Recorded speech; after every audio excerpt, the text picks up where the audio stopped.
Evening math की class में आज फंक्शन पढ़ेंगे। फंक्शंस के बारे में शुरू हो गया हमारा आज से पहली क्लास आज फंक्शंस की। ठीक है,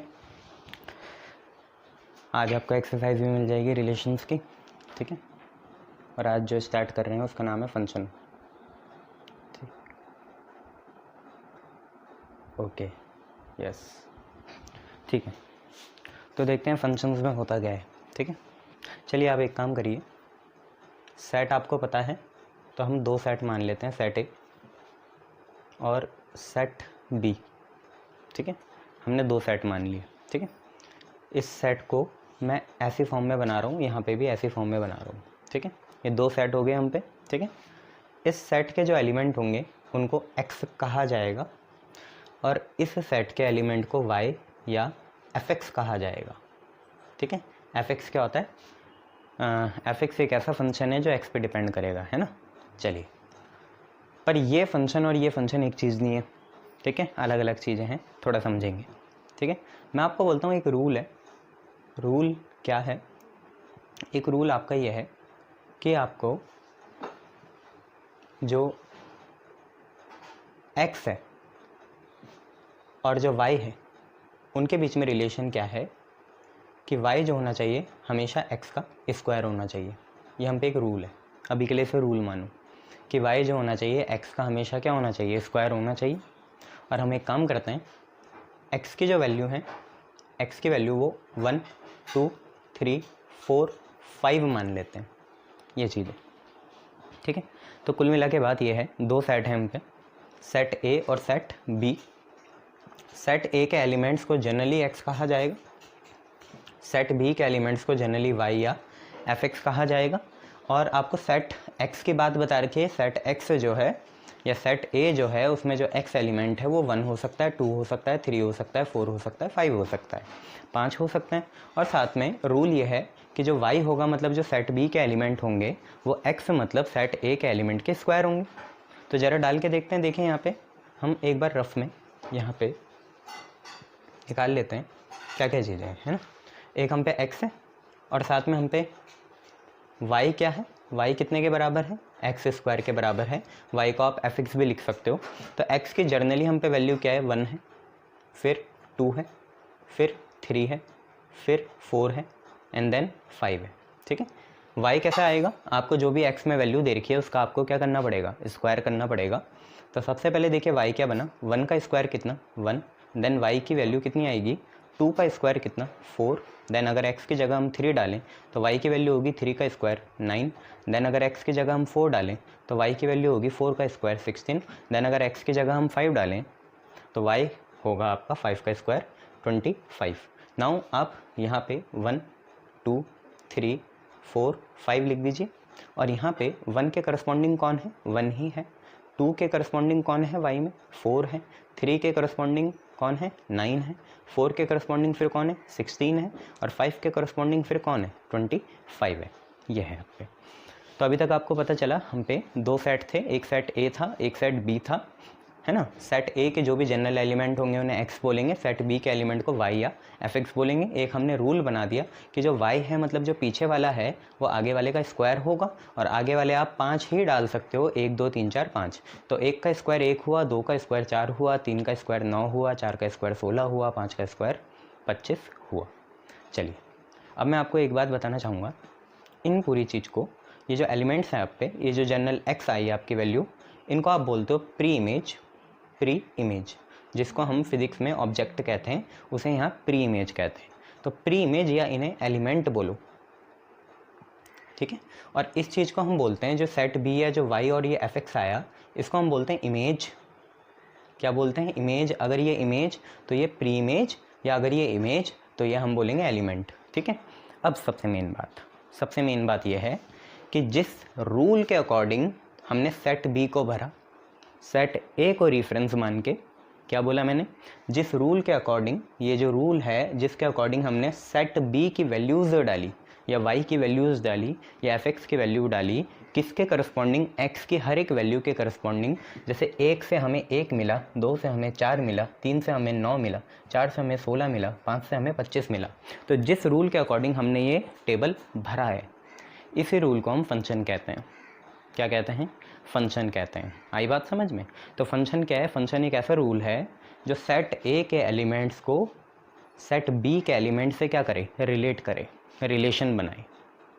ठीक है, तो फंक्शन एक मैथमेटिकल प्री डिफाइंड रूल है जिसके अकॉर्डिंग सेट ए मतलब हर प्री इमेज की या हर एलिमेंट की हम कुछ या सारी या कुछ भी नहीं इमेज बनाई जाएंगी या बनाएंगे।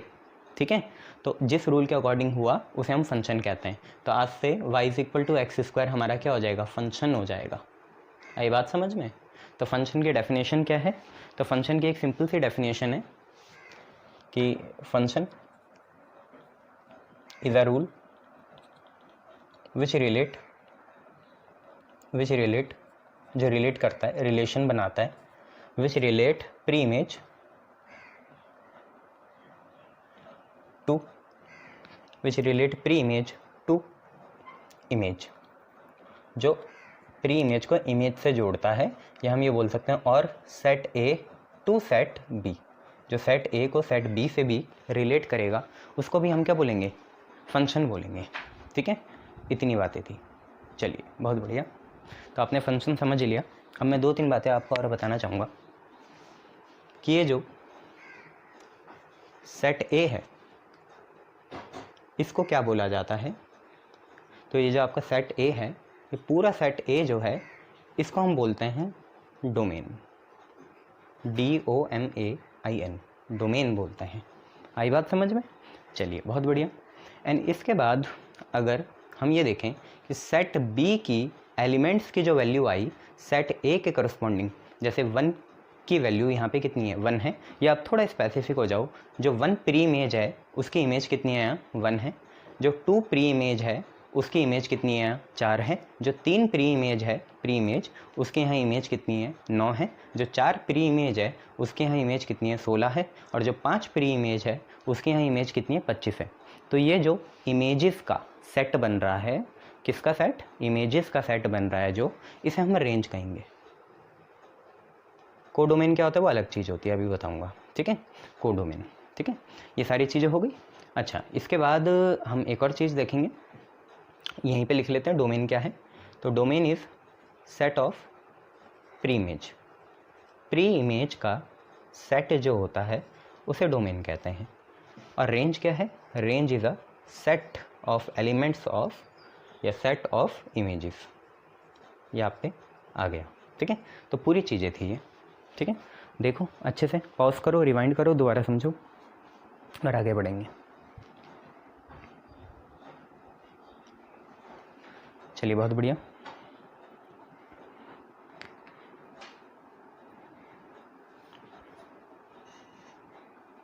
चलिए, एक और एग्जांपल से समझते हैं डोमेन, कोडोमेन और रेंज को। ठीक है, कोडोमेन भी आपको मैं समझा दूंगा। ठीक है, ये सारा हटा रहा हूँ, ये सारी चीज़ें हटाई।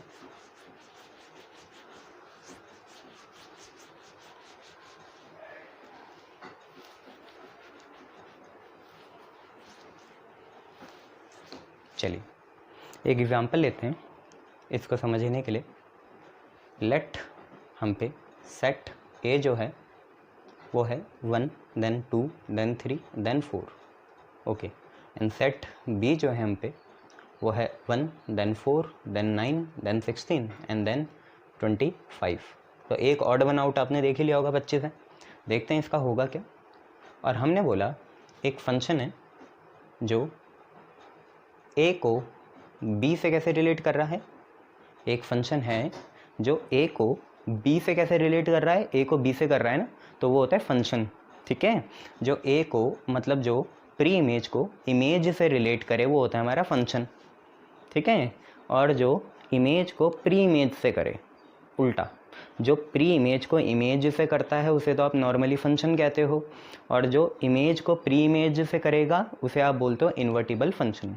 वो आप आगे बढ़ोगे। ठीक है, अभी के लिए इतना ब्रीफ ठीक था कि जो प्री इमेज को इमेज से जोड़े वो हमारा फंक्शन हो जाता है, और जो इमेज को प्री इमेज से रिलेट करेगा वो हमारा इन्वर्टिबल फंक्शन हो जाता है। तो अभी तो हमें फंक्शन दे रखा, लेट एफ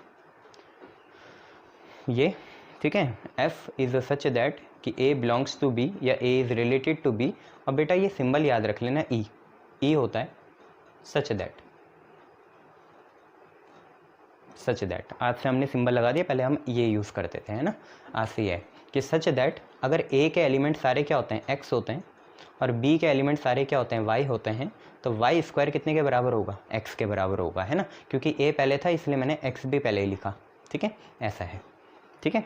समझ में आया कि फंक्शन एक है जो सेट ए को सेट बी से रिलेट कर रहा है। मतलब सेट ए तो आपका क्या हो गया, प्री इमेज का सेट हो गया, ठीक है, और बी किसका हो गया, इमेज का सेट हो गया। ए के एलिमेंट क्या होते हैं, एक्स होते हैं, बी के एलिमेंट क्या होते हैं, वाई होते हैं, और रिलेशन कैसी है, कि y is equal to x square होगा, y is equal to x square होगा।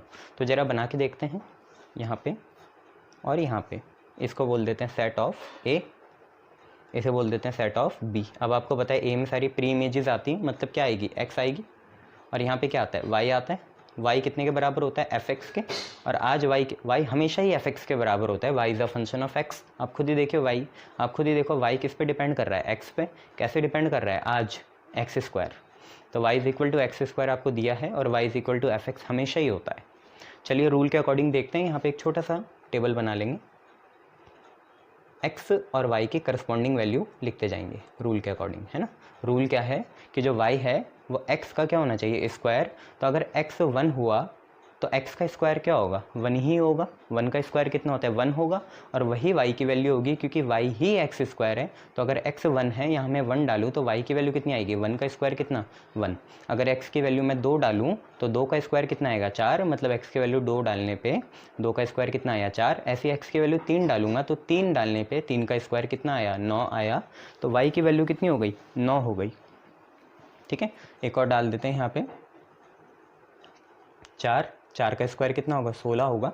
करस्पॉन्डिंग लिखते हैं, एक तो एक का भाई कौन है, वहाँ एक ही है। 2 का भाई कौन है, 4 है। रूल पता है आपको, ये वाला इस वाले का स्क्वायर होगा।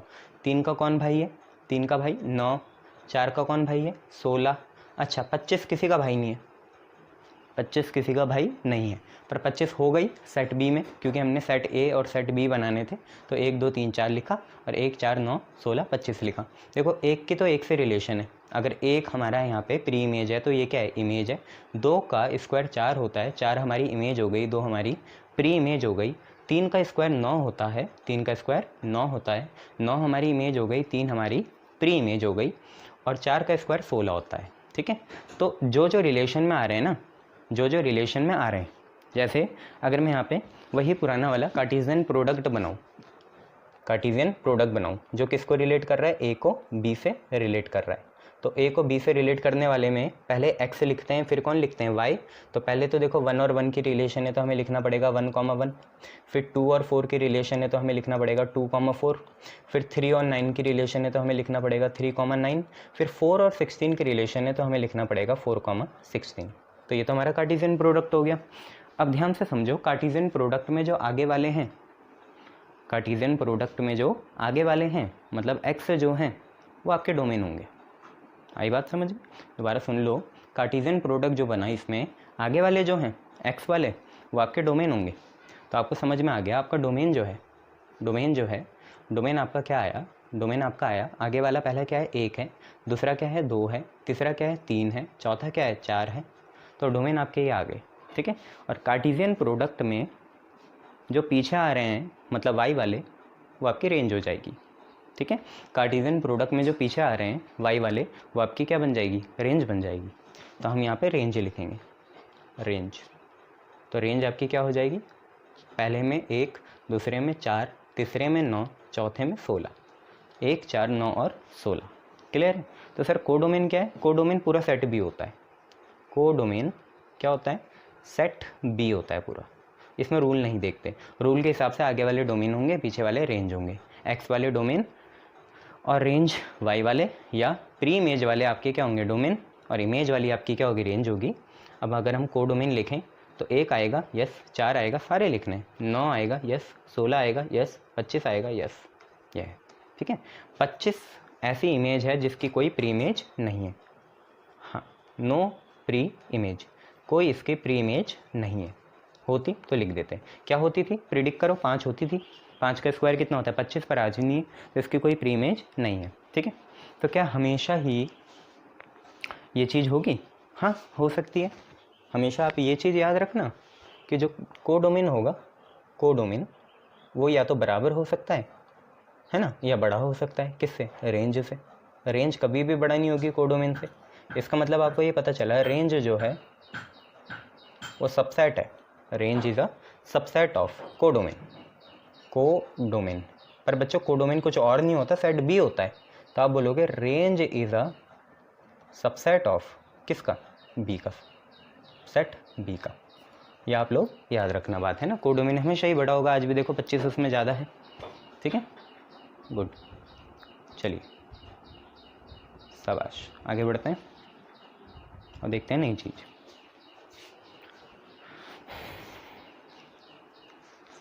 अब हम देखेंगे फंक्शंस कितने तरह के होते हैं, पर उससे पहले हम थोड़े एक और एग्जांपल से समझते हैं इसे, थोड़ा इसकी अपनी फाउंडेशन स्ट्रॉन्ग कर लेते हैं। ठीक है,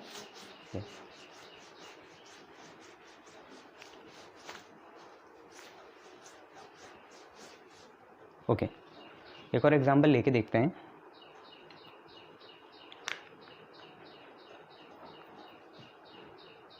ओके, जैसे आप पे एग्जांपल है कि n जो है सेट है नेचुरल नंबर का, set of all natural number. n जो है सेट है ऑल नेचुरल नंबर का, और एक फंक्शन है जो n को n से ही रिलेट कर रहा है। देखो n एक सेट है ना नेचुरल नंबर का, तो उसको उसी से रिलेट कर रहा है। मतलब डोमेन भी n से ही आना है और रेंज भी कहाँ से आनी है? n से आनी है। और कोडोमेन भी क्या होगा? n ही होगा। n क्या होता है? Natural number. एक से स्टार्ट होकर कहाँ तक जाएगा? इन्फिनाइट तक। ठीक है, तो डोमेन भी एक से लेकर इन्फिनाइट के बीच की होगी कहीं, रेंज भी वहीं होगा और कोडोमेन भी वहीं का ही होगा। ठीक है, ये याद रखना। F n is related to n such that, चाहे ऐसे बनाओ चाहे ये वाला बना दो, f x is equal to 2x for all. ये किसका साइन होता है? फॉर ऑल का। ठीक है, फॉर ऑल जितने भी x नेचुरल नंबर को बिलोंग करेंगे। तो हमें देखना है कि पहली बात क्या ये फंक्शन है या नहीं है। दूसरी बात इसका डोमेन निकालेंगे, कोडोमेन निकालेंगे और रेंज निकालेंगे। ठीक है, ये है। चलिए बहुत बढ़िया, देखें पहली बात देखते हैं क्या ये फंक्शन है ही नहीं है। क्योंकि फंक्शन तभी होगा कि जो रूल लगे उसके अकॉर्डिंग जो डोमेन आए या जो आपका रेंज आए वो सब एक ही सेट को बिलोंग करें, एक ही सेट को बिलोंग करें। जैसे यहाँ पे पहले दो सेट थे ना, एक ए था और एक क्या था? बी था। तो आज ए भी नेचुरल नंबर है और बी भी क्या है? Natural number. तो इसका मतलब क्या है कि जो डोमेन है मतलब जो एक्स की वैल्यू है, ठीक है, और जो रेंज है मतलब जो वाई की वैल्यू है, जिसे आप इमेज भी बोलते हो, डोमेन आपका प्री इमेज होता है। ठीक है, सेट ए, और रेंज आपकी क्या होती है? इमेज होती है ना, और वो सबसेट होती है किसका? सेट बी का, है ना, क्योंकि सेट बी खुद क्या होता है? कोडोमेन होता है। तो आपको आज दोनों ही वैल्यू, चाहे एक्स लो चाहे वाई लो, दोनों ही वैल्यू, चाहे एक्स लो चाहे एफ एक्स लो, वाई को एफ एक्स भी बोलते हैं, वो दोनों ही वैल्यू नेचुरल नंबर को बिलोंग करनी चाहिए या नेचुरल नंबर के सेट में आनी चाहिए, सेट में आनी चाहिए उसके। ठीक है, तो करेंगे कैसे? सिंपल सी बात है कि सिंस पहली बात प्री इमेज जिसका सेट क्या होता है? डोमेन होता है। ठीक है, और दूसरी बात इमेज जिसका सेट क्या होता है? रेंज होता है। Since pre image and image both belong to natural number. Pre image भी भाई नेचुरल नंबर से ही डालनी पड़ेगी आपको, 1 2 3 4 5, और जो इमेज आएगी वो भी, जो भी आएगी 2 4 6 8, वो भी आपकी नेचुरल नंबर को बिलोंग करेगी। इसका मतलब जो आपको चीज़ दे रखी है एफ, ये एक तरह का फंक्शन है, एफ एक तरह का फंक्शन है। तो यहाँ फंक्शन तो हमारा प्रूव हो गया। चलिए अब एक काम करते हैं, ये दो हमने गोले बनाए। ठीक है, इसमें आगे वाला तो x होता है और पीछे वाला होता है एफ एक्स, या जिसे हम क्या बोलते हैं? y भी बोलते हैं।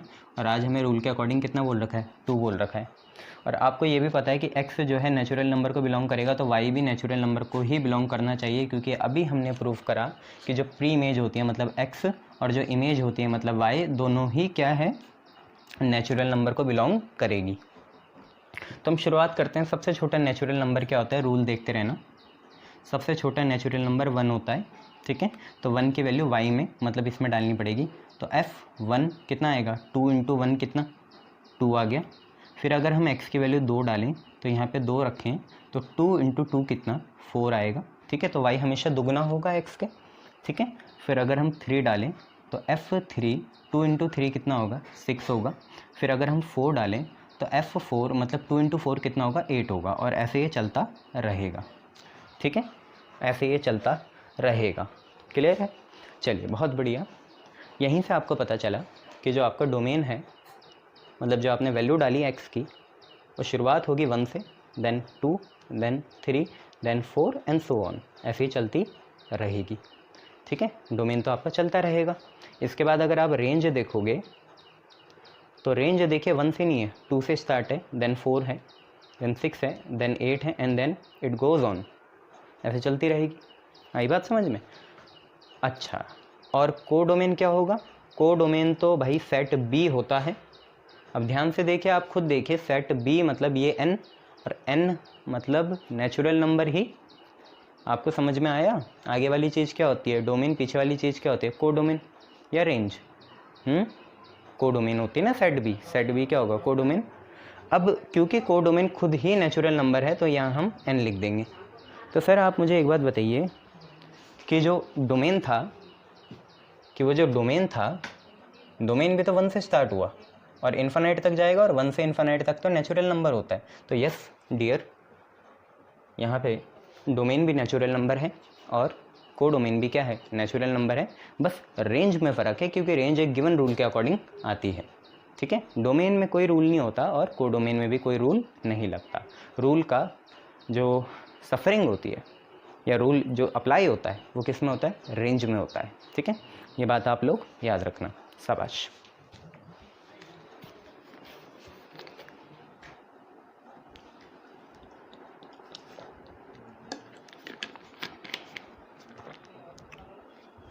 ओके, तो अब देखते हैं कितने तरह के फंक्शंस हम पे होते हैं। ठीक है, तो आप हेडिंग लगा लीजिए अपनी कॉपी में, types of function. Types of function आप लोग हेडिंग लगा लीजिए अपनी कॉपी में। चलिए, तो टाइप्स ऑफ फंक्शन में सबसे पहला टाइप्स ऑफ फंक्शंस में जो सबसे पहली हम चीज़ देखेंगे वो आपकी है मैनी वन फंक्शन। ठीक है, मैनी वन।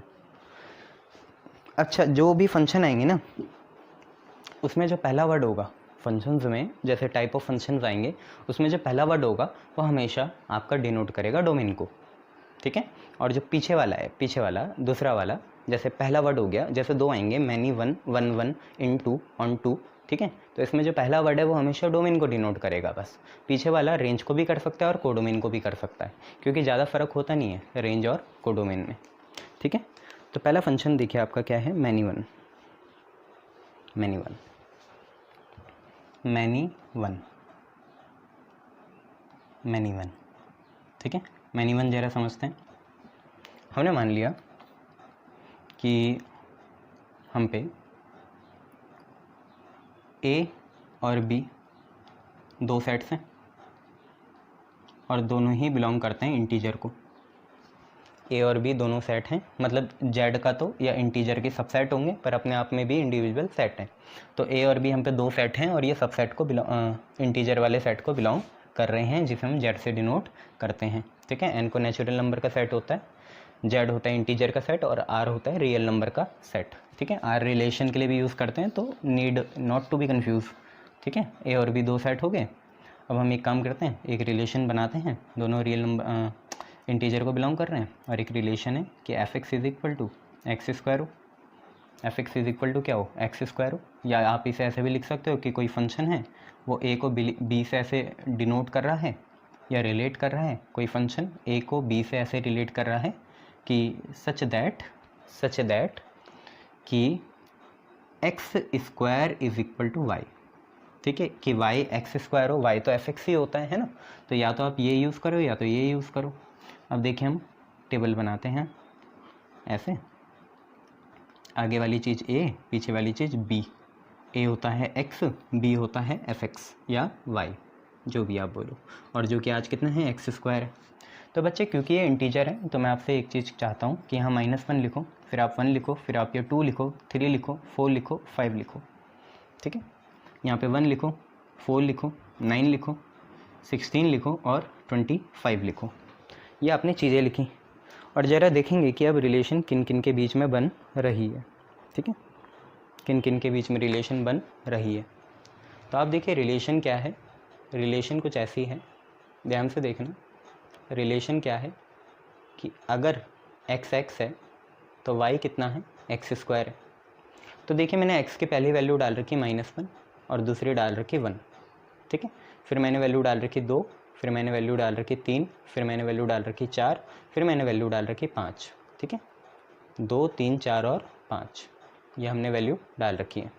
तो आप देखिए -1, नीचे आपको -1 का स्क्वायर करना पड़ेगा, वो कितना आएगा, 1 आएगा। देन उसके बाद 1 का स्क्वायर करोगे आप तो 1 आएगा। देन इसके बाद 2 का स्क्वायर करोगे तो 4 आएगा। देन उसके बाद 3 का स्क्वायर करोगे तो 9 आएगा। देन उसके बाद 4 का स्क्वायर करोगे तो 16 आएगा और 5 का स्क्वायर करोगे तो 25 आएगा। तो देखिए इनकी यूनिक इमेज है। यूनिक इमेज मतलब ये जो 2 प्री इमेज है इसकी एक ही इमेज है, पीछे कितनी, 4। ध्यान से देखिए 3 की भी एक ही इमेज है, 9। 4 प्री इमेज की भी एक ही इमेज है, 16। 5 प्री इमेज की भी एक ही इमेज है, 25।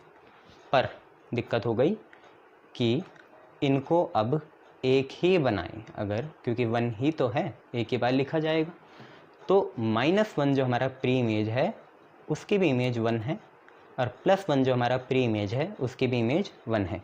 इसका मतलब मैनी की 1 इमेज है, मैनी की 1 इमेज, मैनी प्री इमेजेस की एक ही image, many 1, many pre images की एक ही इमेज।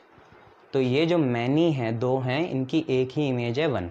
जैसे -1 की भी 1 और +1 की भी 1, 2 की 4, बहुत बढ़िया। यूनिक 3 की 9, यूनिक 4 की 16, यूनिक 5 की 25, यूनिक। पर -1 और 1 दोनों का स्क्वायर 1 आता है तो नॉन यूनिक या कॉमन हो गया। इसे हम बोलते हैं मैनी 1, मैनी का 1। मैनी ये हुए 2 हैं, लार्ज नंबर, मल्टीपल, और उनकी एक इमेज है, तो मैनी का 1, ए का बी, मैनी का 1, ये याद रखना। ठीक है, शाबाश। मैनी 1 देख लीजिए।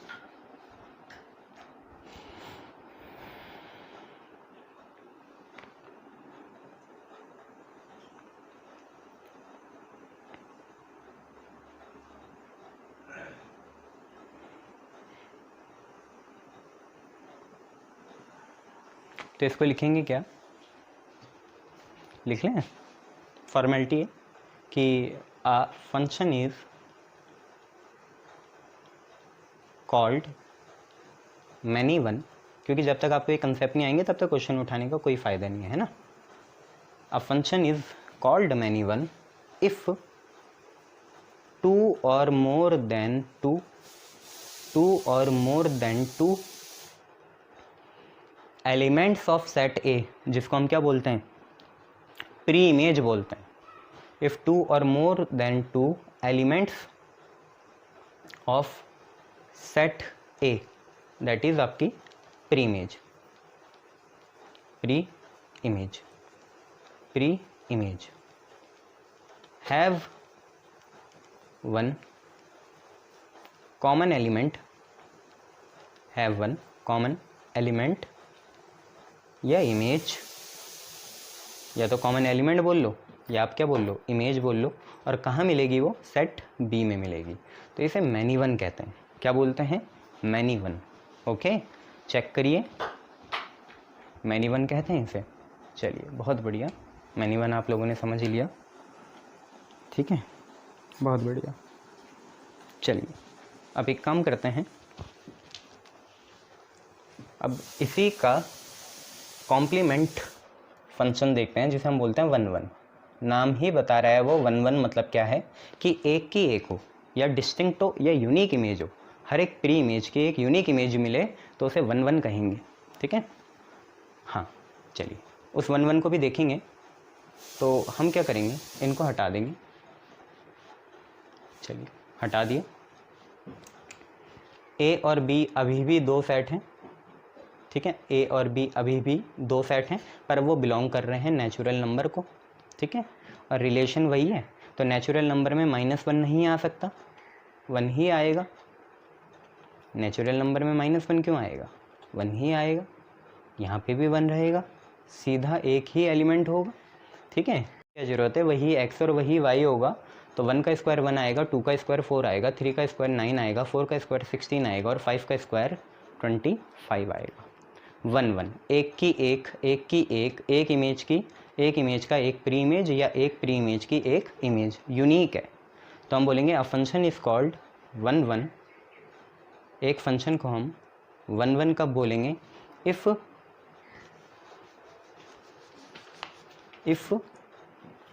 every element of set A, set A का हर element that is pre image, जो आपकी प्री इमेज होगी, हैज़ यूनिक या डिस्टिंक्ट, यूनिक या डिस्टिंक्ट, यूनिक या distinct image in set B. Set B में यूनिक इमेज होगी हर एक प्री इमेज की, तो इसे 1 1 बोलेंगे, ठीक है। बेटा यहाँ पे प्रूफ कैसे करते हैं आपको मैं बता देता हूँ। जैसे आज तो नेचुरल नंबर है, हमेशा नहीं होगा, तो इसका प्रूफ ऐसा चलता है। आप इसका प्रूफ कैसे करते हो, आप प्रूफ में लिखते हो कि let x1, x2 belongs to, आज n मान लेते हैं, हमेशा नहीं होगा, रियल नंबर भी हो सकता है। तो x1 x2 आपका n से बिलोंग हो गया, ये 90% केसेस में लग जाता है ना। कुछ स्पेशल केसेस आएंगे तो बताऊंगा।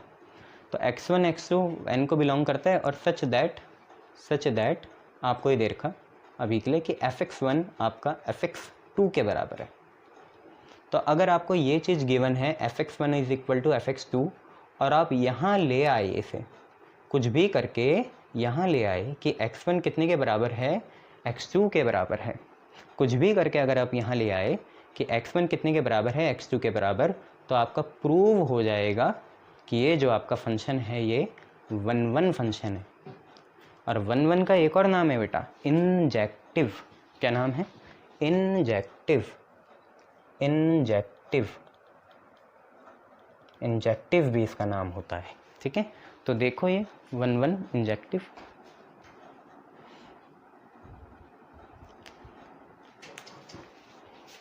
ओके, शाबाश।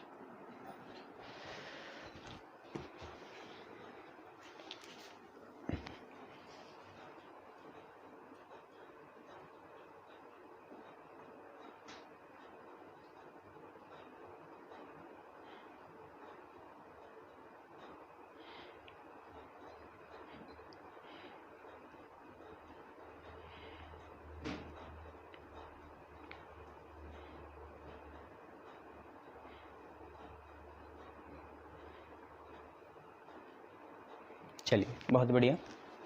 चलिए, आपके जो अब 2 फंक्शंस आएंगे उनको साथ में पढ़ते हैं, ऑन टू और इनटू, ठीक है। ऑन टू और इनटू समझ लो, और उसमें हम एग्जाम्पल नहीं लेंगे, है ना, फिर ये बहुत लेंदी हो जाएगा टॉपिक। उससे बढ़िया आप क्वेश्चन में समझ लेना उसे, है ना। तो हम 2 फंक्शन ले रहे हैं एक साथ, यहाँ पे ले रहे हैं ऑन टू फंक्शन और यहाँ पे इन टू फंक्शन।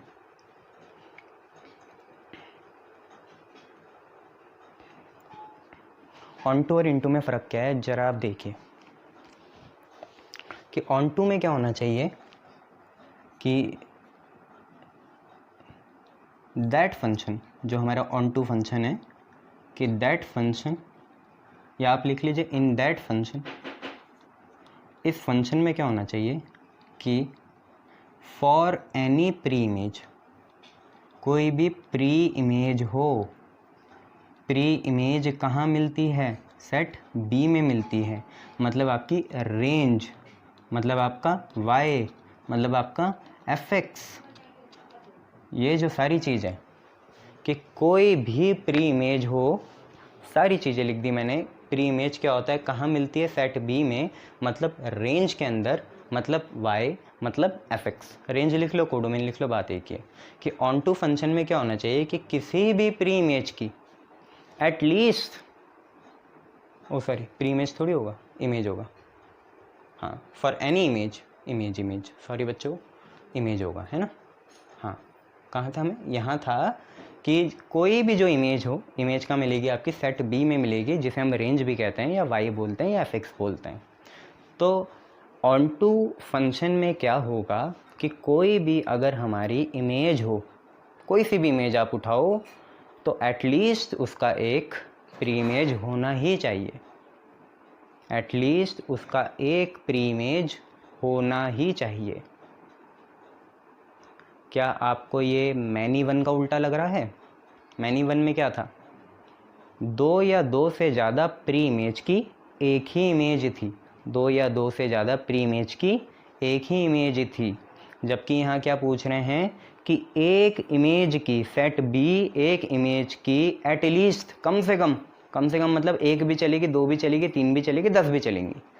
एटलीस्ट मतलब ये होता है, एटमोस्ट नहीं, एटलीस्ट, कि एक भी चलेगा, दो भी चलेगा। जैसे एटलीस्ट 2 दे रखा तो 2 तो लेना ही है, 3 4 5 6 10 12 करोड़ ये सब चलेगा।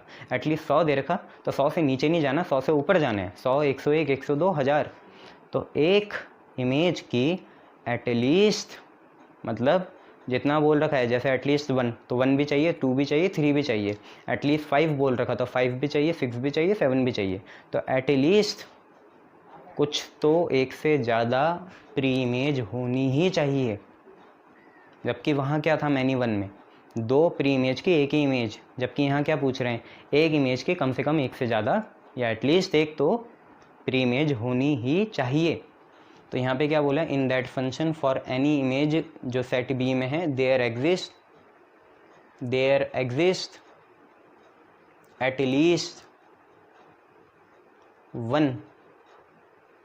Least one pre image in कौन सा सेट, ए मतलब डोमेन मतलब एक्स। ये याद रखो। देखो क्या लिखा ऑन टू, कि इस फंक्शन में क्या होना चाहिए, अगर हम सेट बी या रेंज से कोई भी इमेज उठाएं तो कम से कम उसकी एक तो प्री इमेज होनी ही चाहिए। ये चीज़ है, ठीक है, ठीक है। तो इसको लिखते कैसे हैं स्टेटमेंट में, तो स्टेटमेंट में इसे ऐसे लिखते हैं कि चलो ऑन टू यहाँ इनटू यहाँ से हटाते हैं और यहीं पे लिखते हैं। तो इस स्टेटमेंट में क्या लिखते हैं कि डज इफ़ एफ जो फंक्शन है ऑन टू होगा, अगर एफ एक फंक्शन ऑन टू होगा तो there exist then for y belongs to set B, y तो आपका सेट बी से ही आता है ना, y belongs to set B, there exist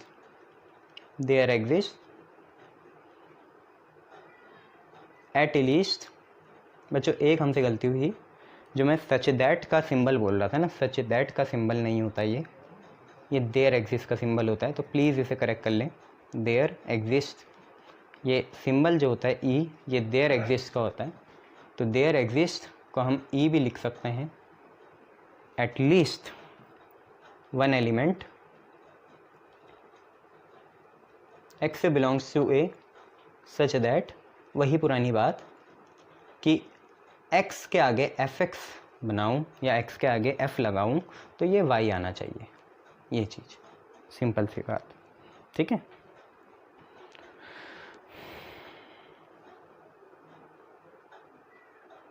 शाबाश। अच्छा, अगर ऐसा होगा तो आप ज़रा खुद समझिए पूरा क्या चीज़ थी कि भाई कोई सी भी इमेज उठाओ, सेट बी मतलब कोडोमेन से कुछ भी उठाओ तो उसके आगे भाई होना चाहिए, मतलब उसकी प्री इमेज होनी चाहिए। इसका मतलब क्या हुआ कि एक ऐसा फंक्शन ज़रूर होगा कि जिसमें अगर हम y लेते हैं जो सेट b को बिलोंग करे तो उस y के करस्पॉन्डिंग कोई x होना चाहिए। x कहाँ मिलेगा, प्री इमेज में। प्री इमेज कहाँ मिलती है, डोमेन में, सेट a में। तो y कोई सा भी उठाओ तो उसके लिए भाई हमेशा ही होना चाहिए क्या, x होना चाहिए, तभी वो ऑन टू कहलाएगा। मैं ये नहीं बोल रहा कि सारे फंक्शन ऑन टू होते हैं, पर अगर कोई फंक्शन ऑन टू है, पहले से प्रूव है, तो उसमें जब y उठाओगे आप रेंज से तो उसके करस्पॉन्डिंग x होना चाहिए सेट a या डोमेन में। आई बात समझ में। और रिलेशन क्या होनी चाहिए, f x is equal to y. अब ज़रा आप ये समझो एक बात, जैसे मैंने आपसे बोला यहाँ पे जो हमारा को डोमेन है उस को डोमेन में 1 2 3 4 5 आ रहे, ठीक है। तो इस एक की भी वहाँ कम से कम जो ये सेट ए होगा, ये जो हमारा डोमेन होगा, इसमें इमेज होनी चाहिए, 2 की भी होनी चाहिए, 3 की भी होनी चाहिए, 4 की भी होनी चाहिए, 5 की भी होनी चाहिए। ठीक है, इसका मतलब डोमेन के, इसका मतलब कोडोमेन के सारे जो एलिमेंट हैं y वाले, ये जो y हैं और ये जो x हैं, तो ये जो कोडोमेन है इसके जितने भी एलिमेंट हैं y में, सबके सब कम से कम एक इमेज तो होगी, कम से कम एक प्री इमेज तो होगी। कहाँ? x में। दोबारा बताता हूँ, मैंने बोला कि इस कोडोमेन में जितने भी एलिमेंट होंगे जिनको हम y से संबोधित या डिनोट कर रहे हैं, उस y की एटलीस्ट एक प्री इमेज तो होनी चाहिए x में, होनी चाहिए ना, एक इमेज होनी चाहिए प्री इमेज। इसका मतलब तुम थोड़ा सोचना, इसका मतलब ये हो गया कि कोडोमेन और रेंज सेम होंगी, कोडोमेन और रेंज सेम होगी। रेंज क्या होती है? रेंज खुद सोचो, रेंज क्या चीज़ थी? x की वैल्यू डाल के y की वैल्यू क्या निकलती है ना? x की वैल्यू जो डालोगे तो y या सेट b के जो एलिमेंट्स आएंगे उन्हें हम रेंज कहते हैं। और मैंने आपको यहाँ बोल दिया कि y के सारे एलिमेंट्स के आगे क्या मिलेगी आपको? प्री इमेज मिलेगी। तो y के सारे एलिमेंट्स की प्री इमेज मिल रही है, एक बात तो ये है। दूसरी बात क्या है कि रेंज वो चीज़ होती है कि x के करस्पॉन्डिंग जो y की वैल्यू है, तो y की वैल्यूज़ जो आती हैं उन्हें रेंज बोलते हैं। और यहाँ पे y की हर वैल्यू के लिए सेट A की कुछ ना कुछ 1-2 वैल्यूज़ तो हैं या प्री इमेज हैं। इसका मतलब यहाँ से आप कुल मिला के ये समझें कि अगर कोई फंक्शन ऑन टू है, अगर कोई फंक्शन ऑन टू है तो उस फंक्शन के लिए कोडोमेन और रेंज क्या होंगी? बराबर होंगी। रेंज मतलब y की वैल्यूज़ जो आई, और कोडोमेन मतलब यहाँ पे ऑन टू में कोडोमेन मतलब कि y की हर वैल्यू के लिए x या प्री इमेज हो गई, ये बात है। ठीक है, तो ये ज़रा समझो, देखो, परखो, एनालाइज करो, फिर देखते हैं आगे।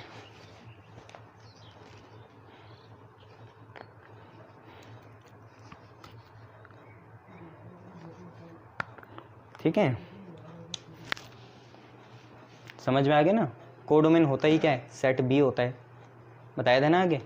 तो मतलब रेंज पूरी सेट होगी, जैसे पूरा नेचुरल नंबर, पूरा होल नंबर, पूरा रियल नंबर, पूरा इंटीजर, ये चीज़ें हैं।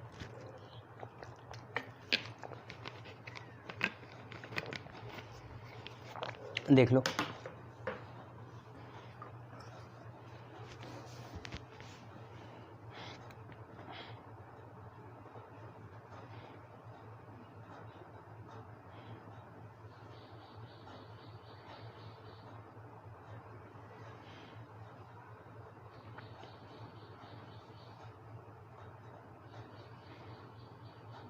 हो गया? चलो बहुत बढ़िया। अब देखो नई चीज़, ऑन टू आपने समझ लिया, अब हम देखेंगे इनटू फंक्शन।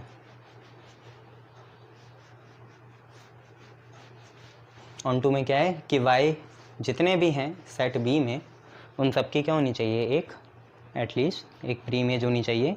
और यहाँ पे सेट B मतलब आपका कोडोमेन ही रेंज बन जाएगा। अब हम ऑन टू के बाद इनटू फंक्शन की बात करेंगे। इनटू फंक्शन, और इनटू फंक्शन देखिए क्या है, ऑन टू में क्या था? सबकी होनी चाहिए, मतलब सब की y के सब एलिमेंट की कुछ प्री इमेज होनी चाहिए। इनटू में क्या होगा? 1-2 y के एलिमेंट ऐसे रह जाएंगे जिनके आगे कोई प्री इमेज नहीं होगी।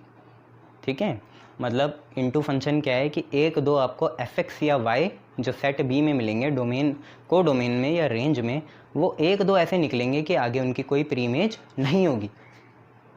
मतलब y कुछ ऐसे निकलेंगे जो x से रिलेट ना करें, उनकी कोई रिलेशन नहीं है आगे वालों से, उनको हम इनटू बोलते हैं। तो इनटू फंक्शन क्या है? हेयर देयर एग्जिस्ट, ये सिंबल किसका होता है? देयर एग्जिस्ट का। अभी हमने रेक्टिफाई करा, इसे ठीक करा कि there exist at least one element, उस एलिमेंट को क्या बोलते हैं? y बोलते हैं, और वो बिलोंग करता है किसको? आपको भी पता है, सेट B को बिलोंग करेगा। ठीक है, such that it has no pre image, कोई इसकी प्री इमेज होगी ही नहीं। नो प्री इमेज इन कहाँ? सेट A, या जिसको हम डोमेन भी कहते हैं। 1-2 छूट जाएंगे, उनकी होगी नहीं इमेज। ठीक है, कि इनटू फंक्शन में क्या है कि y में कुछ तो एक दो एलिमेंट ऐसे निकलेंगे जिनकी आगे x वालों से या प्री इमेज से कोई रिलेशन नहीं है। ठीक है, ज़रा इसे समझो, फिर मैं आपको एक चीज़ बताऊंगा इसमें। इसको एग्जाम्पल से समझो एक। ठीक है, मैं एक एग्जाम्पल दे रहा हूँ, उससे समझना इसे। देखिए आपको एग्जाम्पल में क्या दे दिया, a दे दिया। a है आप पे 2, 3, 5 और 7, आपको a दे दिया। और आपको b दे रखा है, b आपका है 0, 1, 3, 5 और 7, यह है आप पे। और जो आपकी रिलेशन है वो कुछ ऐसी है कि f(x) होना चाहिए x-2, ये है। ठीक है, f(x) होना चाहिए x-2। तो देखते हैं कि क्या यहाँ पे b में कोई एक ऐसा एलिमेंट है कि जिसका प्री इमेज नहीं होगा आगे, तो देखना पड़ेगा, है ना। तो हम कैसे देखेंगे, हम यहाँ पे टेबल बनाएंगे।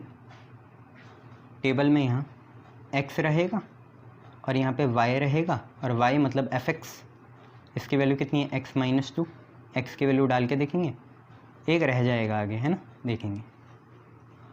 तो देखिए x पहले भर दो, कितना दे रखा, x मतलब a होता है 2, 3, 5, 7, इतना ही दे रखा। चलिए x की वैल्यू डाल के देखते हैं। x अगर हमने यहाँ 2 डाला, x अगर हमने यहाँ 2 डाला, 2 डाला तो 2 - 2 कितना आया, 0 आया। फिर 3 डाला तो 3 - 2 कितना आया, 1 आया। फिर 5 डाला, 5 - 2 कितना आया, 3 आया। फिर 7 डाला, 7 - 2 कितना आया, 5 आया। अब चेक करते हैं कि क्या क्या आ गया। ठीक है, तो y मतलब सेट B होता है, x मतलब सेट A होता है। तो B में 0 है, हाँ है, 1 है, हाँ है, 3 है, हाँ है, 5 है, हाँ है, 7 नहीं है, 7 तो है ही नहीं। इस 7 के होने के लिए यहाँ 9 होना चाहिए था, सोचो ज़रा, 9 होना चाहिए था ना, क्योंकि 9 - 2 ही कितना होता है, 7 होता है। 9 होना चाहिए था यहाँ पे, पर 9 यहाँ पे है ही नहीं।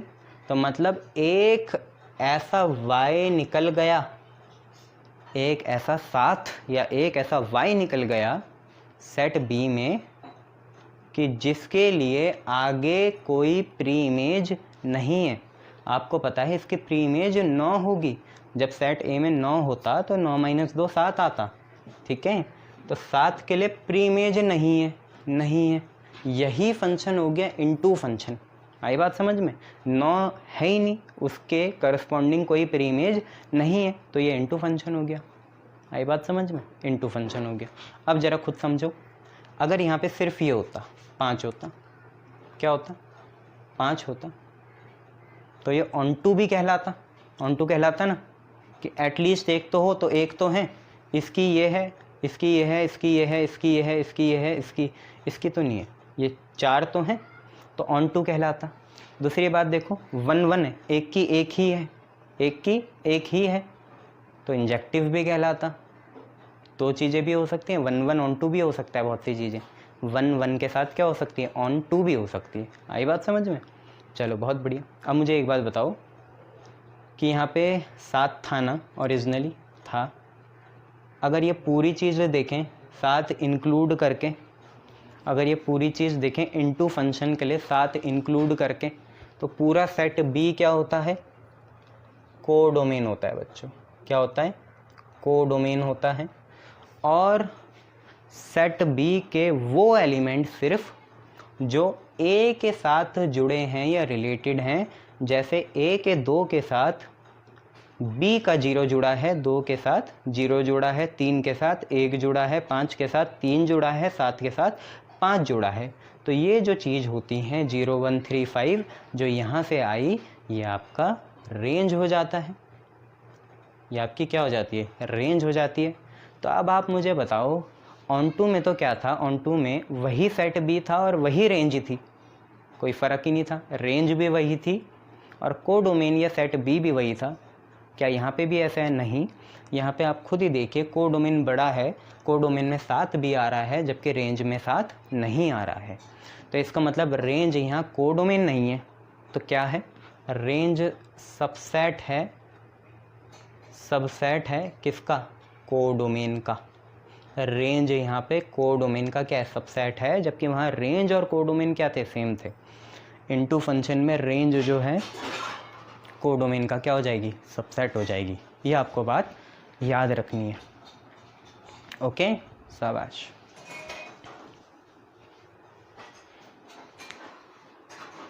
चलिए, बहुत बढ़िया। अब अभी मैंने आपको बताया बहुत से फंक्शन ऐसे भी निकलेंगे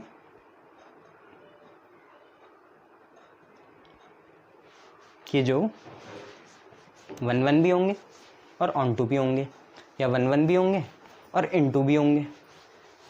तो इन्हीं चीज़ को कुछ बोलते हैं, है ना। मैं दोबारा ये रिकॉल करा दूँ, इंजेक्टिव का एक और नाम था, क्या था, 1 एक की एक, मैनी वन का कोई नाम नहीं था। अब एक और चीज़, सरजेक्टिव क्या होता है, सरजेक्टिव आपका होता है ऑन टू, क्या होता है, ऑन टू होता है। अब एक नई चीज़, बाइजेक्टिव क्या होता है, बाई मतलब दो होते हैं ना, दो चीज़ें आएंगी। तो जो इंजेक्टिव प्लस सरजेक्टिव हो, इंजेक्टिव प्लस सरजेक्टिव, इंजेक्टिव भी हो सरजेक्टिव भी हो तो उसे बाइजेक्टिव बोलते हैं। मतलब इंजेक्टिव मतलब तो 1 भी हो, साथ में सरजेक्टिव मतलब ऑन टू भी हो। तो 1 ऑन टू जो होगा उसे हम बाइजेक्टिव कहते हैं। क्या कहते हैं, बाइजेक्टिव कहते हैं। जो 1 के साथ क्या हो, ऑन टू भी हो, उसे हम क्या कहते हैं, बाइजेक्टिव कहते हैं। ठीक है, ये बात याद रखना। शाबाश, आज तुमने सारे कंसेप्ट कर लिए। एक आखिरी देख लो, एंड देन उसके बाद कल से तुम सारे इसके क्वेश्चन बनाएंगे हम लोग। ठीक है, तब तक आप लोग सारा पढ़ लेना ये। चलिए, आखिरी जो चीज़ है, हाँ फंक्शन और भी होते हैं, सिग्नम सुग्नम होते हैं, पर वो काम के नहीं है। ठीक है, वो 11th में पढ़े हैं तुमने। अब एक कांस्टेंट फंक्शन देख लो। कांस्टेंट फंक्शन क्या होता है, नाम का है बस, कुछ होता नहीं है कांस्टेंट फंक्शन। कि अगर हर एलिमेंट जो हम ए का लें, if every element of A के हर एक एलिमेंट की एक ही इमेज हो, have same image, have same image in, have same image in B. Simple सी बात, ए का कोई भी एलिमेंट लो, सबकी एक ही इमेज है। इसका मतलब क्या हुआ, जैसे ये है, ये हमारा ए हो गया, ये हमारा बी हो गया। ठीक है, ए में हम पे x1 है, x2 है, x3 है, एंड सो ऑन करके xn है, 1 2 3 n, x1 x2 x3 xn, और यहाँ y ही है। तो x1 की भी इमेज y है, x2 की भी इमेज y है, x3 की भी इमेज y है, xn की भी इमेज क्या है, y है। तो ये हमारा क्या होगा, कांस्टेंट फंक्शन होगा। ज़रा कुछ इसके एग्जांपल देखते हैं और फिर क्लास को कंक्लूड करते हैं। तो पहला एग्जांपल आप ये देखो, मैं समझाता हूँ, समझ में आया ना। बहुत सारे एलिमेंट या प्री इमेज की एक ही इमेज होगी। तो ज़रा कांस्टेंट फंक्शन का एग्जांपल देखो।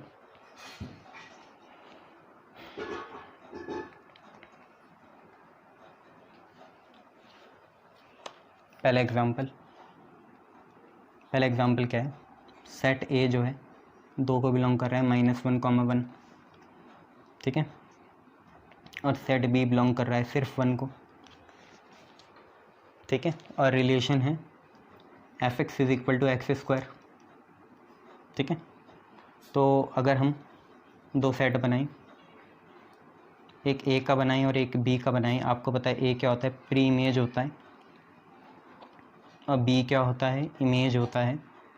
यहाँ पे एक छोटा सा ग्राफ बनाएं, टेबल, x की वैल्यू और y की वैल्यू लिखें।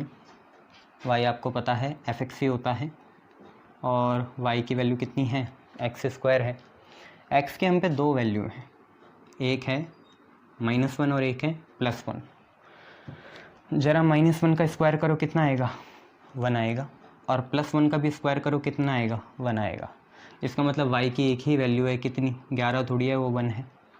और जबकि a में 2 चीज़ें हैं, -1 और 1, तो 2 की एक ही इमेज आ रही। मैं फिर बोल रहा हूँ, ये मैनी वन है,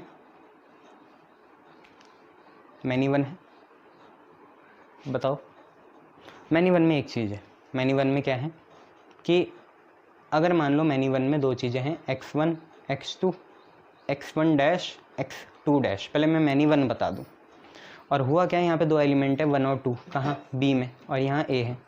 तो मैनी 1 क्या है, x1 की भी 1 इमेज है, x2 की भी 1 इमेज है, x1 डैश के 2 है, x2 डैश के 2 है। तो 2 की एक इमेज तो है, पर ऐसे 2 चीज़ें बन गई। जैसे इन x1 x2 की एक इमेज है 1, चलो बहुत बढ़िया। अगर सिर्फ इतना होता तो मैं इसे कांस्टेंट फंक्शन कहता, पर देखो नीचे भी x1 डैश और x2 डैश की भी कितनी बन गई, 2 बन गई। मज़ा नहीं आया, ये लो -1 +1 4 बनाओ, -2 बनाओ, +2 बनाओ। अब मुझे बताओ -1 का स्क्वायर कितना, यस 1, +1 का स्क्वायर भी 1, -2 का स्क्वायर 4, +2 का स्क्वायर 4। तो यहाँ पे 2 एलिमेंट की एक इमेज तो है, पर वो इमेज कॉमन थोड़ी है। इन 2 एलिमेंट के लिए ये है और इन 2 एलिमेंट के लिए ये है। इसे कांस्टेंट कब माना जाएगा, जब इन दोनों को हटा के एक ही चीज़ आती है अल्फ़ा, और चारों की ही अल्फ़ा होती, तब हम क्या मानते, ये कांस्टेंट फंक्शन है। तो आई होप समझ में आया हो आपको, एक ही कॉमन बननी चाहिए। तो जैसे यहाँ पे देख पा रहे हो आप, -1 की भी 1 है और 1 की भी 1 है, तो सारे एलिमेंट जो हमने ले लिए एक है, सबकी एक ही इमेज है, तो एक कांस्टेंट फंक्शन हो गया। एक और एग्जांपल समझो।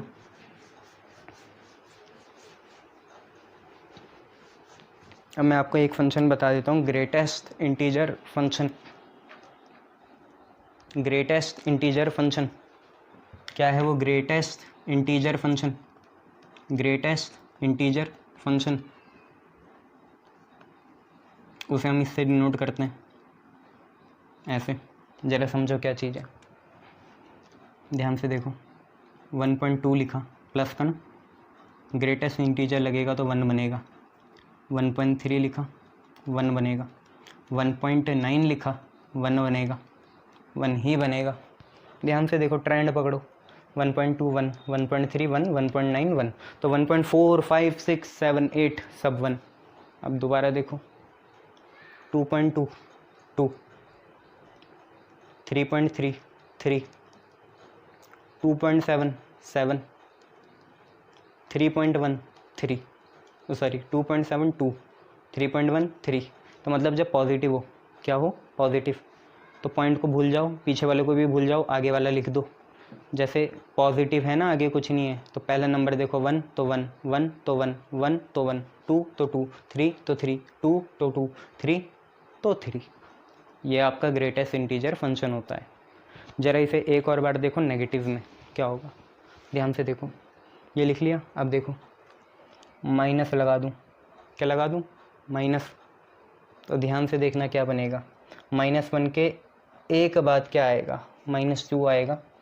तो यहाँ लिखेंगे -2, ध्यान से देखना। -1.3, तो -1 के ठीक बाद क्या आएगा, -2, तो -2 लिखा इस साइड, नेगेटिव की साइड। -1.9 भी 2 होगा, ध्यान से देखो। -2.2, तो -2 के बाद क्या आएगा उस साइड, लेफ़्ट साइड, -3, तो -3 हो जाएगा। -3.3 क्या होगा, -4, 2.7 माइनस का -3, और -3.1 क्या हो जाएगा, -4 हो जाएगा। तो वहाँ पे तो छेड़ते नहीं हैं, पॉजिटिव में सिर्फ वो नंबर लिख देते हैं, पर यहाँ पे एक बढ़ा के लिख देते हैं। तो ये देख लेना ग्रेटेस्ट इंटीजर फंक्शन में। मैं यहाँ क्यों बता रहा हूँ, ज़रा ध्यान से देखो। मैंने मान लिया f(x) जो है ग्रेटेस्ट इंटीजर फंक्शन ही है, और जो हमारा सेट A है वो कैसे चल रहा है, रियल नंबर को बिलोंग कर रहा है, ठीक है। तो पॉइंट वाली भी ले सकते हैं, तो 1.1 चलेगा, 1.2 चलेगा, 1.3 चलेगा, 1.4 चलेगा, ठीक है। अब ध्यान से देखो, यहाँ बनाया A, यहाँ बनाया A, यहाँ बनाया B। A में क्या क्या है देखो, 1.1 है, 1.2 है, 1.3 है, 1.4 है। अगर मैं यहाँ ये कांस्टेंट फंक्शन जो कि यहाँ पे कौन सा है, ग्रेटेस्ट इंटीजर फंक्शन है, अगर मैं ये लगाऊं तो इसका 1.1 का भी कितना आएगा, 1 आएगा। 1.2 का भी कितना आएगा, 1 आएगा। अभी तो बताया था ना। 1.3 का भी कितना आएगा, 1 ही आएगा। और 1.4 का भी कितना आएगा, 1 ही आएगा। तो हर प्रीइमेज जो सेट ए में है उसकी एक ही इमेज आ रही है जो कि कितनी है, 1 है। 1.1 भी कितना होगा, 1 होगा। ऐसे 1.3 भी 1 होगा, 1.4 भी 1 होगा। तो ये भी एक तरह का कांस्टेंट फंक्शन है क्योंकि सबकी वैल्यू क्या आई, सेम आई।